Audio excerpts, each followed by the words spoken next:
Hi guys, welcome back to my YouTube channel. My name is Baby Nasreen and I create drawing and art related videos. While I'm not a professional artist, I'm constantly learning and improving through this YouTube journey, and I would love for you to join me in this process. Today we'll be tackling a basic but challenging topic, human anatomy. Despite my detailed knowledge of anatomy as a medical student, I have found many instructional videos on this topic to be quite complex. However, after practicing about 50 drawings last week, I discovered a simplified method that works for me. Let's see if it helps you too. I'll divide this video into two parts. First, explaining the process and then showing and explaining the practice sketches. Let's get started. Step 1 is simplifying the body.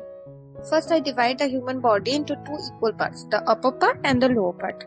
To simplify things further, I draw two rectangles for the torso, one for the chest and another for the pelvic region.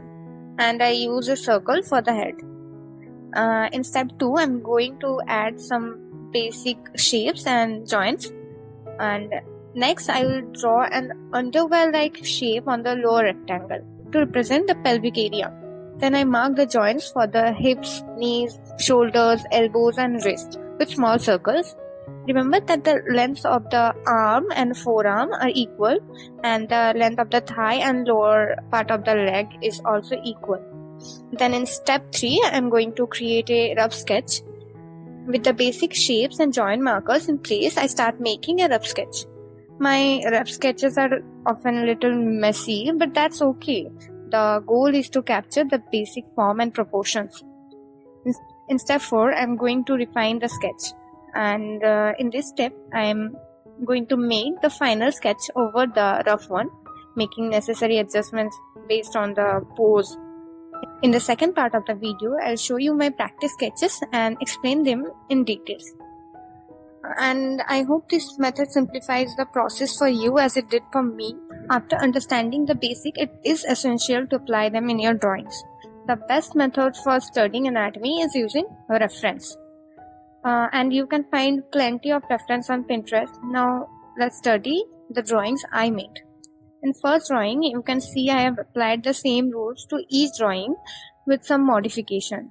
Initially, the drawing might look flat, but after adding color and shading, it will look better. For beginners, this simple method is more useful and understandable than complex methods. Personally, I still struggle with proportions and angles, so I adjust and resize them as I draw. However, with more practice, it becomes easier. In second drawing, again, I start with two boxes and a circle, then add the hands and legs before creating the final sketch.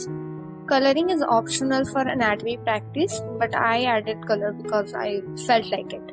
You can see a lot of improvement as I practice more. Experimented with different mediums and brushes for each drawing.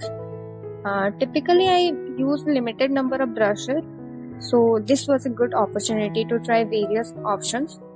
I hope these tips are helpful.